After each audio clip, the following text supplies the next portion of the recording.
Hello dear students, कैसे हैं सभी। आई होप आप सभी लोग बहुत बढ़िया होंगे। तो बच्चों, अभी मैं आपको आज प्रॉपर्टीज़ और ऑफ मैटर जो है इसकी फिज़िक्स समझाने वाला हूँ। सेशन बहुत इंपॉर्टेंट रहेगा। हम सारे इंपॉर्टेंट कॉन्सेप्ट्स और फॉर्मूलेज एक्सप्लेन करेंगे और उसके बाद हम एक और वीडियो बनाएंगे जिसमें कि हम ये बताएंगे कि न्यूमेरिकल्स को सॉल्व कैसे करना है। ठीक है, तो बिना ज़्यादा टाइम लिए जल्दी से स्टार्ट करते हैं बच्चों। ठीक है, सो गेट रेडी। और अगर अभी तक आपने हमारे यूट्यूब चैनल को सब्सक्राइब नहीं किया है तो जल्दी से कर लीजिए। बच्चों, प्रॉपर्टीज़ ऑफ मैटर में हम सबसे पहले पढ़ते हैं इलास्टिसिटी। इलास्टिसिटी, ठीक है। इलास्टिसिटी सभी लोग जानते हैं कि क्या होती है। ठीक है, हम जैसे रबर है, हम रबर को खींचते हैं तो क्या होता है, रबर खिंच जाती है और फिर वापस अपने पोजीशन पर आ जाती है ना। तो ऐसी कोई भी चीज़ जिसे हमें खींचे और वो वापस अपनी जगह पर ले आ जाए तो उसे हम इलास्टिक बॉडी कहते हैं। ठीक है, अगर हम किसी चीज़ को डिफॉर्म करते हैं और वो परमानेंटली डिफॉर्म हो जाती है तो वो चीज़ प्लास्टिक कहलाती है। ठीक है, इस दुनिया में ना ही कुछ 100% इलास्टिक है और ना ही कुछ 100% प्लास्टिक है। ठीक है, चलो अब आगे चलते हैं हम लोग। देखो बच्चों, सबसे पहले हम पढ़ेंगे स्ट्रेस का कॉन्सेप्ट। स्ट्रेस इक्वल टू होता है, चलो मैं बताता हूँ आपको स्ट्रेस का जो फॉर्मूला है वो क्या है। स्ट्रेस का फॉर्मूला होता है restoring force upon area cross sectional area.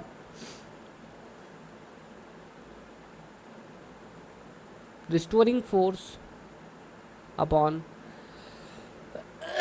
Area of cross section, area of cross section, this is called stress. ठीक है, तो जैसे कि हमारे पास एक सिलेंड्रिकल है, मैं एक सिंपल सा एग्जांपल बता रहा हूँ, सपोज दैट लाइक दिस। और अगर हम इसे नीचे की तरफ खींचते हैं, ठीक है, तो अंदर भी कुछ रिस्टोरिंग फोर्स डेवलप होगा। ठीक है, और इसका जो एरिया ए है तो ये क्या हो जाएगा, सिंपली एफ अपॉन ए, है ना। तो स्ट्रेस इक्वल टू होता है फोर्स पर यूनिट एरिया। ठीक है, इसका जो डायमेंशन है, it has a dimension of force per unit area, force per unit area. ठीक है, इस चीज़ को आप थोड़ा आगे के लिए ध्यान रखना। ठीक है, फोर्स पर यूनिट एरिया। बच्चों, तीन टाइप्स के स्ट्रेस होते हैं। पहला होता है लॉन्गिट्यूडनल, दूसरा होता है वॉल्यूम मैट्रिक और तीसरा होता है शेयर। ठीक है, just one second. So actually में शेयर स्ट्रेन होती है, स्ट्रेस नहीं होता। तो हम यहाँ पर जो है लॉन्गिट्यूडनल और वॉल्यूमेट्रिक में बात करेंगे। ठीक है, तो लॉन्गिट्यूडनल स्ट्रेस बहुत इजी है। देखो, जैसे हमारे पास कोई रॉड काइंड ऑफ थिंग है, हमने उसे खींचा तो उसकी लेंथ क्या है, बढ़ गई, है ना। जिसके कारण क्या हो गया, अंदर जो है, ठीक है, रिस्टोरिंग फोर्स डेवलप हो गया, वापस जाना चाहता है, एरिया ए है। तो हमारा स्ट्रेस कितना होगा, force per unit area. Volumetric stress क्या होता है मैं बताता हूँ। जैसे हमारे पास कोई से वॉल्यूम टाइप की कोई चीज़ है, लाइक बैलून, ठीक है, like balloon kind of thing है। और अगर हम बैलून को सभी तरफ से फोर्स लगा कर कंप्रेस करने की कोशिश करते हैं, ठीक है, तो कंप्रेस हो जाएगा। ठीक है, तो स्ट्रेस कितना होगा, हम चारों तरफ से जो फोर्स लगा रहे हैं और इसका जो टोटल एरिया है, ठीक है, और हम जो भी फोर्स लगा रहे हैं तो ये होता है। तो बहुत ही सिंपल है, stress is very easy. Stress simply equal to होता है फोर्स पर यूनिट एरिया। ठीक है, इतना ध्यान रखना। अब चलो बच्चों, स्ट्रेन की बात करते हैं। स्ट्रेन, स्ट्रेन का कॉन्सेप्ट समझो अब क्या होता है।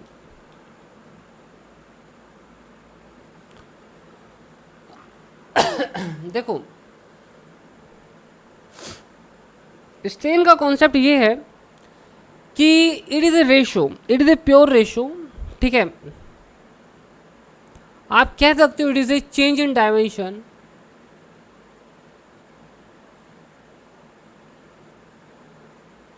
Upon original dimension.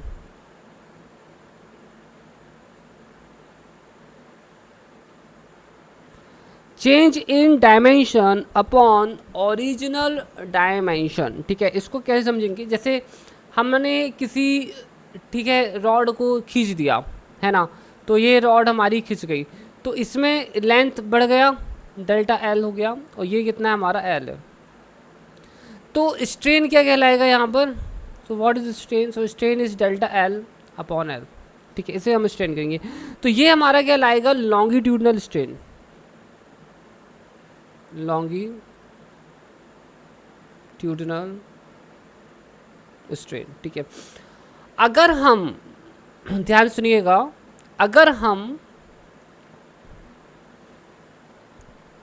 किसी वॉल्यूम की बात करें, अगर हम किसी वॉल्यूम की बात करें और वहाँ पर हमने फोर्स लगाया हुआ था, ठीक है, जिसके कारण इसका वॉल्यूम चेंज हो गया, तो वॉल्यूमेट्रिक स्ट्रेन क्या होगा?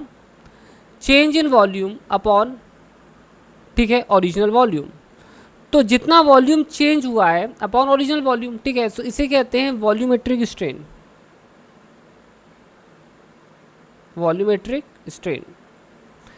अब इसके बाद एक और आता है जिसे हम कहते हैं शियर स्ट्रेन, है ना। तो अब मैं आपको बताता हूँ शियर स्ट्रेन क्या होता है, बहुत ईजी है। देखो, अगर आपके पास कोई इस टाइप की कोई चीज़ है, ठीक है, ये मान लीजिए क्यूब है, ठीक है, और ये नीचे से ना फिक्स्ड है, like this, it is fixed from down, ठीक है। अब अगर हम यहाँ से फोर्स लगाते हैं तो इसका एरिया ऑफ क्रॉस सेक्शन है, हमने फोर्स एफ लगाया, तो ये इसका, इसमें इस टाइप का डिफॉर्मेशन हुआ है। तो यहाँ पर क्या होता है, ठीक है, तो यहाँ पर ये जो डिस्प्लेसमेंट हुआ है यहाँ पर, let's call it as X, और ये जो साइड है, ठीक है, तो इसको हम कह लेते हैं डेल्टा एक्स, और ये जो साइड है let's call it as X. तो ये जो शियर स्ट्रेन होता है दैट इज इक्वल टू होता है डेल्टा एक्स अपॉन एक्स। अब आप क्लियरली देख सकते हो, अगर मैं यहाँ पर टेन थीटा लिखता हूँ, इफ दिस इज थीटा, तो टेन थीटा इक्वल टू क्या होगा? Delta X upon x. और अगर ये थीटा बहुत छोटा हुआ तो हम क्या लिख सकते हैं? Delta X upon X equal to theta. So shear strain क्या होता है? सिंपली थीटा या टेन थीटा के बराबर होता है, ठीक है। अच्छा, एक बात नोट कर लेना कि स्ट्रेन तभी आता है जब स्ट्रेस होता है ना। हम नीचे की तरफ खींच रहे हैं, ठीक है, तो स्ट्रेस पड़ रहा है ना। तो स्ट्रेन अपने आप नहीं आता है, स्ट्रेन और स्ट्रेस आपस में लिंक्ड होते हैं। Stress and strain they are linked with each other. ये दोनों एक दूसरे से क्या होते हैं? आपस से जुड़े हुए होते हैं, ठीक है। ये क्या होता है? जुड़े होते हैं एक दूसरे से। चलो आगे चलते हैं। अब हम आएंगे हमारे नेक्स्ट वेरी इंपॉर्टेंट पॉइंट पर, जिसे हम कहते हैं हुक्स लॉ।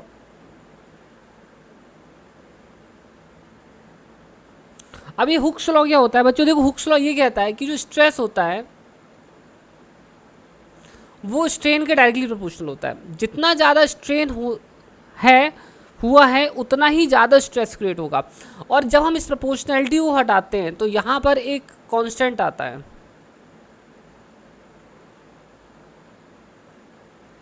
और इस कांस्टेंट को हम कहते हैं modulus of elasticity, which is equal to होता है stress upon strain, which is equal to होता है स्ट्रेस अपॉन स्ट्रेन। तो ये क्या होता है? ये होता है स्ट्रेस अपॉन स्ट्रेन। इसे हम कहते हैं modulus of elasticity.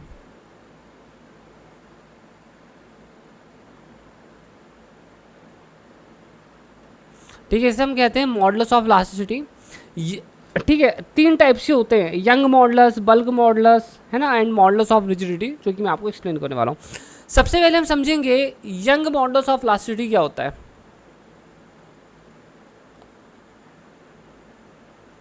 Young modulus of elasticity,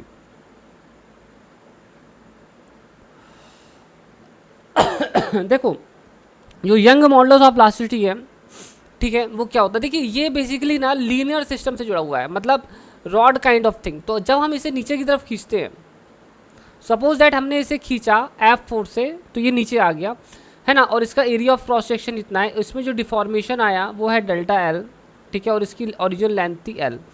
तो हमारा जो यंग, ये क्या है? स्ट्रेस अपॉन स्ट्रेन होता है, स्ट्रेस अपॉन स्ट्रेन। तो स्ट्रेस हो गया हमारा फोर्स पर यूनिट एरिया, और स्ट्रेन हो गया हमारा डेल्टा L अपॉन L, ठीक है, आए समझ में? तो बहुत इजी है, कोई भी निकाल सकता है। अब हम आ जाते हैं हमारे next bulk modulus of elasticity में।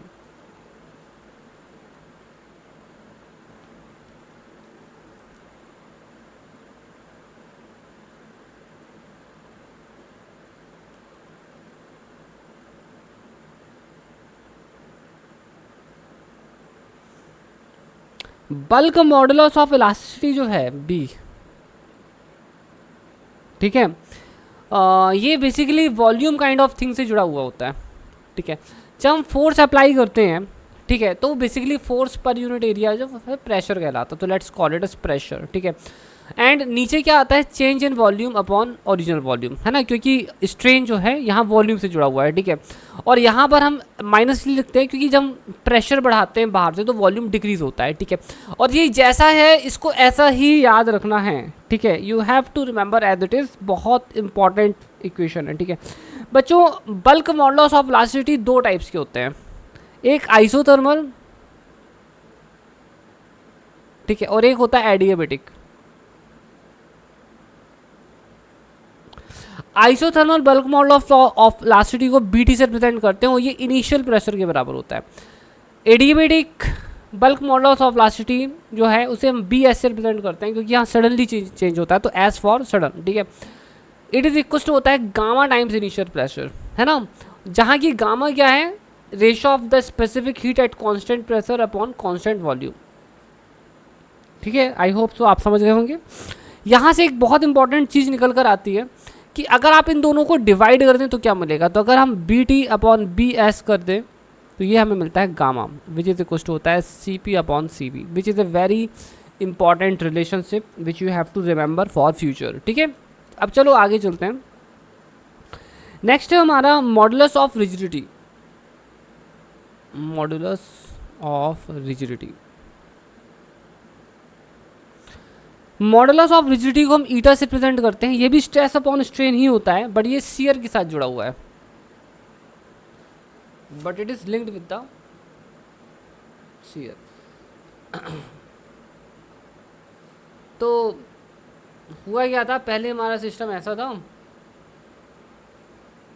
लाइक दिस, हमने यहाँ से फोर्स लगाया, यहाँ पर एरिया ए था, यहाँ पर थीटा बना, तो स्ट्रेस कितना है, फोर्स अपॉन एरिया, और ये हमारा है थीटा, ठीक है, जो कि मैंने पहले ही बता दिया है कि शियर स्ट्रेन जो है वो थीटा के बराबर होता है, ठीक है। सो आप चाहें तो इसे एफ अपॉन ए टेन थीटा भी लिख सकते हैं।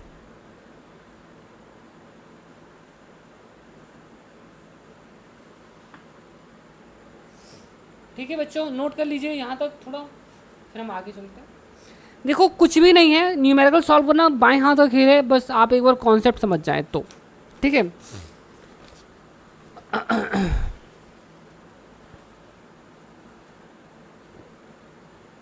अब स्टूडेंट्स हम एक बहुत इंपॉर्टेंट रिजल्ट की तरफ आगे बढ़ रहे हैं। Potential energy per unit volume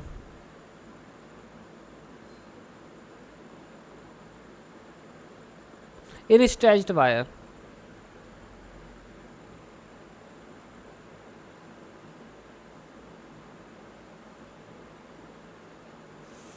तो भाई कैसा है फिर देखो ये हमारा वायर है और हमने इस वायर को स्ट्रेच कर दिया, से ये स्ट्रेच कर दिया। तो जब हम वायर को क्या करते हैं, स्ट्रेच कर देते हैं, तो इसके अंदर ना वापस आने की क्षमता हो सकती है ना। तो ये जो है इसके अंदर जो potential energy per unit volume होती है, हम यू कहते हैं, that is simply equal to होता है हाफ स्ट्रेस इनटू स्ट्रेन, ठीक है, half stress into strain, which is a very very very important formula, directly exam में आता है, ठीक है। और आप इसको यूज़ कर सकते हैं y इक्वल्स टू, ठीक है, स्ट्रेस अपॉन स्ट्रेन के साथ, और इसे कई अलग अलग रूपों में लिखा जा सकता है, ठीक है। तो इसको आपको याद रखना है। अब हम बात करेंगे बच्चों नेक्स्ट पॉइंट पर, जो कि और ये हमारा ट्विस्टेड रॉड वाला, इस पर भी बहुत सारे क्वेश्चंस आते हैं। अब ये ट्विस्टेड वायर वाला खेल है क्या, देखो कोई भी वायर होता है सिलेंड्रिकल होता है, ठीक है, कोई भी वायर होता है सिलेंड्रिकल होता है ना, होता है सिलेंड्रिकल।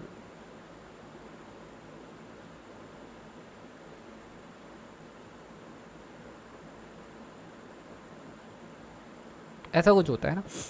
इसमें क्या होता है कि अगर हम किसी वायर को ट्विस्ट करते हैं, मतलब ऐसे करते हैं, रोटेट कर देते हैं, तो इसमें वापस से आने की क्षमता होती है, क्योंकि अगर हमने इसे ट्विस्ट कर दिया है बेसिकली, बट ऊपर से तो ये फिक्स्ड है ना, तो अगर हमने इसे ट्विस्ट कर दिया है तो इसके पास वापस आने की एक क्षमता होती है, ठीक है। तो बेसिकली जैसे स्प्रिंग के अंदर वापस आने की क्षमता होती है, ऐसे इसके अंदर होती है। तो हमने इसे कितने एंगल से ट्विस्ट किया है, ठीक है, वो मैटर करता है, कितने एंगल से हमने ट्विस्ट किया है। अगर मैं थीटा एंगल से ट्विस्ट कर दिया है तो इसके अंदर जो पोटेंशियल एनर्जी स्टोर होती है वो होती है हाफ सी थीटा स्क्वायर, ठीक है, बिल्कुल हाफ के एक्स स्क्वायर जैसे दिखता है, जहाँ की यहाँ पर सी जो होता है उसे हम कहते हैं टॉर्जियनल रिजिडिटी, टॉर्जियनल रिजिडिटी कहते हैं। ये बहुत इंपॉर्टेंट है, एग्जाम में पूछा जाता है। और इसी कुछ होता है पाई ईटा आर की पावर 4, आर इसका रेडियस है, आर की पावर 4 अपॉन 2l। ठीक है, ईटा क्या है यहाँ पर, ईटा मॉडुलस ऑफ रिजिडिटी है। ठीक है, आपको ये फॉर्मूला याद रखना है, ये फॉर्मूला बहुत इंपॉर्टेंट है। ये लेंथ l है, ये रेडियस r है। ठीक है, और इसमें और कुछ है नहीं, मॉडुलस ऑफ रिजिडिटी है ये। ठीक है, हो गया। चलो आगे चलते हैं। ठीक है, अब मैं आपको कुछ चीज़ बताऊंगा। देखो, अगर आप इसे ऐसे ना ट्विस्ट करके छोड़ दोगे ना तो ये ऑसलेट भी कर सकता है। तो अगर हमें इसमें टाइम पीरियड पता करना है कि ऑसलेशन का टाइम पीरियड कितना होता है, तो मैं बहुत इजी है, मैं बता देता हूँ। देखिए, ये छोड़िए, अगर एंगुलर फ्रीक्वेंसी मिल गई तो आपको टाइम पीरियड मिल जाएगा, क्योंकि टाइम पीरियड इक्वल होता है 2π/ω, है ना। तो मैं इसको बताता हूँ कि ये कितना है। ठीक है, देखो ये हमारा जो है स्प्रिंग के केस में k/m होता है ना। तो इसके केस में हमारा जो m होता है वो हो जाता है I, जैसे कि हम सभी जानते हैं, और k जो है, ठीक है, वो ले लेता है इसकी जगह पर c, जैसे कि हमारा u = ½ kx² होता है। तो अब ये रिलेशन तो कभी नहीं भूलेगा, है ना। अब मैंने बता दिया ना, k is similar to c and m is similar to I। ठीक है, अब नहीं भूलना। अब बच्चों हम आ जाते हैं पॉइजन रेशो की तरफ। पॉइजन रेशो, अब ये पॉइजन रेशो क्या है, इसको मैं आपको सिंपल लैंग्वेज में समझा देता हूँ। पॉइजन रेशो है, सिग्मा से रिप्रेजेंट करते हैं, और पॉइजन रेशो कुछ होता है लेटरल स्ट्रेन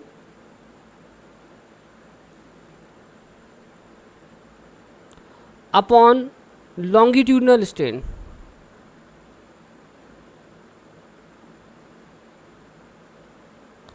अब क्योंकि it is strain upon strain, तो इसका कोई डायमेंशन नहीं है ना। देखो होता ये है कि जैसे हमारे पास कोई वायर काइंड ऑफ थिंग है, तो वो सिलेंडर ही है ना। अब अगर हम इसे क्या करते हैं, अगर हम इसे खींचेंगे तो ये पतला हो जाता है।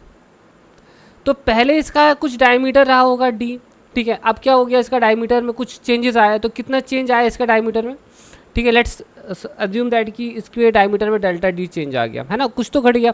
अच्छा, इसकी लेंथ पहले l थी, अब इसकी लेंथ में कुछ चेंज आया है, डेल्टा l। तो बेसिकली ये जो है delta d/d, this is called lateral strain, है ना। और डेल्टा l/l जो है, it is called longitudinal strain. ठीक है, तो इन्हीं का रेशो होता है बच्चों। इसकी ना मैं इसके डिटेल में नहीं जा रहा हूँ, मैं मेन चीज़ बताता हूँ। थ्योरेटिकल वैल्यू जो होती है ना, थ्योरेटिकल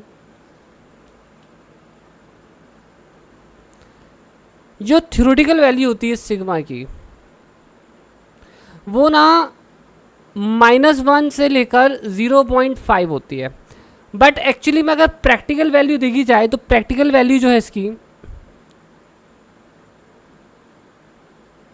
मतलब एक्सपेरिमेंटल वैल्यू जो है, वो सिर्फ 0 से लेकर 0.5 के बीच में होती है। ठीक है, तो ये पूछा जाता है, इसको ध्यान रखना। ठीक है, अब मैं आपको बता दूं कि देखो, ये y हमारा यंग मॉडुलस ऑफ इलास्टिसिटी है, ये हमारा मॉडुलस ऑफ रिजिडिटी है, ये हमारा पॉइजन रेशो है, और b हमारा बल्क मॉडुलस ऑफ इलास्टिसिटी है। ये दोनों, ये चारों क्वांटिटीज आपस में कनेक्टेड होती हैं थ्रू दिस रिलेशन।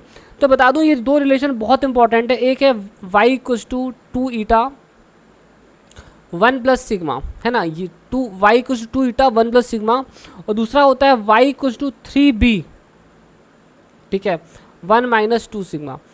आपको ना इतना ये दो रिलेशन रटने हैं किसी भी हालत में, ये बहुत ही ज़्यादा इंपॉर्टेंट है, क्योंकि ठीक है, they are very very very very important, that's why you have to memorize this. ठीक है, अब मैं थोड़ा सा आगे बढ़ने वाला हूँ बच्चों। ठीक है, I am just going to go a bit further.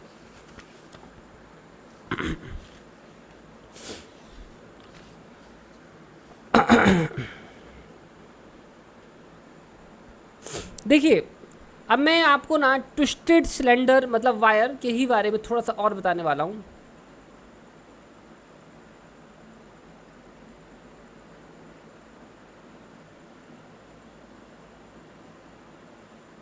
अगर हम इसे ऐसे घुमा दें, बाय एंगल से थीटा, इसका लेंथ l है, इसका रेडियस यहाँ पर r है, तो जो रिस्टोरिंग टॉर्क इसके अंदर डेवलप होता है ना, वो होता है -c थीटा। ठीक है, माइनस ई थीटा। यहाँ की सी जो है जिसे हम कहते हैं टॉर्जनल रिजिडिटी, जो कि मैंने आपको बताया था, जो कि होता है पाई ईटा R4 अपॉन 2L। ठीक है, ठीक है, इसे आप याद रखेंगे, बहुत ही इंपॉर्टेंट है। ठीक है, अब मैं आपको थोड़ा सा बीम के बारे में बताने वाला हूँ। Beam supported eight ends, supported eight ends, beam supported eight ends, ठीक है, सॉरी, ठीक है, and loaded in middle, and loaded in middle. देखो, तो ये हमारी बीम है। अगर हमने, देखो ये सपोर्टेड है यहाँ से, ठीक है, आप भी देख सकते हो, बहुत ही साफ है एंड क्लियर है। अब स्टूडेंट्स आप एक चीज़ समझना, ठीक है, इसी को कॉपी कर देते हैं।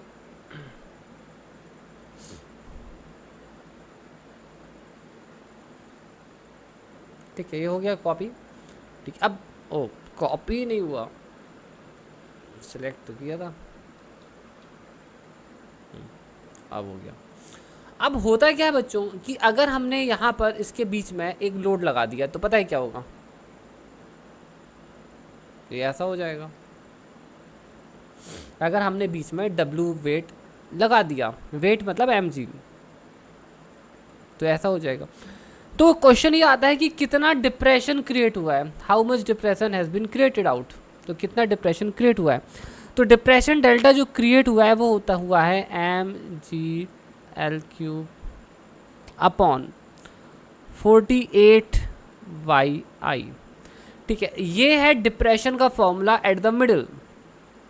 ठीक है, ये आपको याद रखना है ना, क्या करना है इसको, ये आपको याद रखना है। यहाँ पर मैं आपको बता दूं कि L इसकी लेंथ है, ठीक है, mg जो है वो वेट है, ठीक है, जो कि मैंने आपको बताया 48, ठीक है, y इसका यंग मॉडल ऑफ वेलोसिटी है, और I जो है ना वो मोमेंट है। ठीक है, अब I जो है मोमेंट है, ये डिपेंड करता है शेप पर कि किस टाइप का शेप है। अगर हमारी बीम ऐसी है, पैरेलल पाइप्ड जैसी है,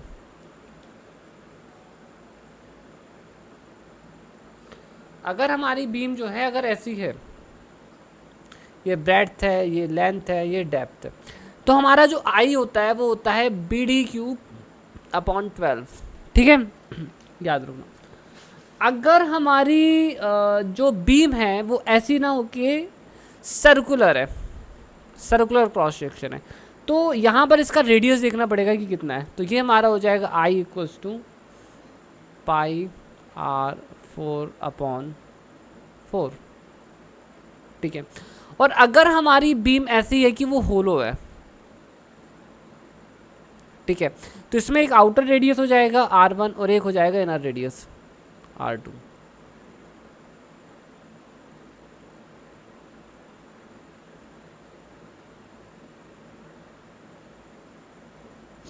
ठीक है, ओके, सो ये फॉर्मूलेज हैं और ये फॉर्मूलेज याद रखने हैं। ठीक है, ओके, चलो हम आगे चलते हैं। अब स्टूडेंट्स एक बहुत इंपॉर्टेंट पॉइंट है, जैसे हमारे पास अगर सॉलिड सिलेंडर है, देखो मैं आपको ना वो फॉर्मूले बता रहा हूँ जो डायरेक्टली न्यूमेरिकल्स में यूज होते हैं। अगर हमारे पास सॉलिड सिलेंडर है, तो सॉलिड सिलेंडर के लिए जो टॉर्जनल रिजिडिटी होती है वो होती है π/R4 अपॉन 2L। अगर हमारा सिलेंडर होलो है ना, कैसा हो, अगर हमारा सिलेंडर होलो सिलेंडर हो,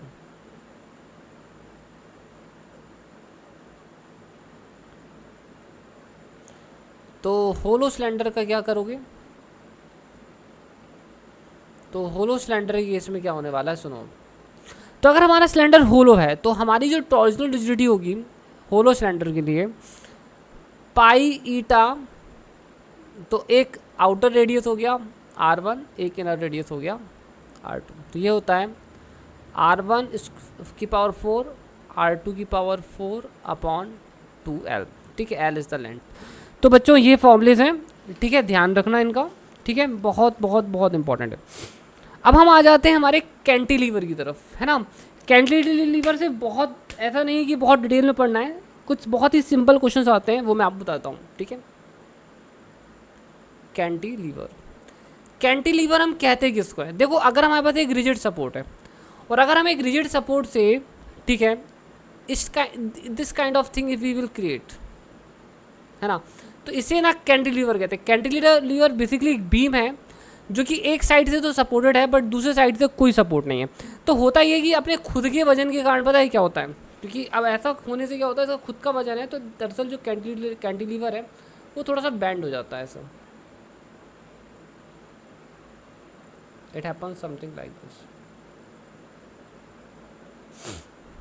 ठीक है। अब कितना मैक्सिमम डिप्रेशन है वो तो इस पॉइंट पर है ना, तो this is the maximum depression delta. और बाकी जो है बीच में भी डिप्रेशन हो सकता है जैसे यहाँ पर, तो इसको हम वाई कहते हैं, है ना, इसको हम क्या कहते हैं, वाई कहते हैं। सो जो बीच में जो डिप्रेशन है वाई, उसे कैलकुलेट करते हैं ऐसे। अगर हमने यहाँ पर डब्लू जो वेट है वो लटका दिया है, तो डिप्रेशन जो आ रहा है एट एनी पॉइंट, है ना, at any position X, it is equal to होता है W X square upon 2y l minus x upon 3, ठीक है, ये याद रखना है आपको। और डेल्टा जो है अगर हम एक्सट्रीम की बात करें, मतलब x अगर हमारा l के बराबर हो जाए, सो इट इज w, ये हमारा हो जाएगा l³ upon 3y i is the moment, ठीक है, जो कि मैं आपको ऑलरेडी बता चुका हूँ, ठीक है, कि डिपेंड करता है कि रेक्टेंगुलर है बीम हमारी, सॉलिड सिलेंड्रिकल है, सॉलिड है, ठीक है, और या होलो सिलेंडर है, ठीक है। तो it depends on all these things. बच्चों मुझे लगता है मैंने आपको बहुत अच्छे से पढ़ा दिया है, और ये वही फॉर्मूलेज हैं जिनसे डायरेक्टली क्वेश्चन आते हैं। हम हमारे नेक्स्ट वीडियो में क्या करने वाले हैं कि इसके न्यूमेरिकल्स करेंगे, आपको एकदम क्लियर हो जाएगा कि कैसे किए जाते हैं न्यूमेरिकल्स, ठीक है, and you are going to learn lots of things, ठीक है। और मैं साथ ही पर पीजीटी फिजिक्स के भी क्वेश्चन पेपर सॉल्व करूंगा आप ही के साथ, ठीक है। So we will be enjoying a lot along with you, ठीक है। So till then take care, bye bye, thank you so much, okay, bye. और शेयर करना बिल्कुल भी मत भूलें, ठीक है, और सब्सक्राइब जरूर कर लें, बाय।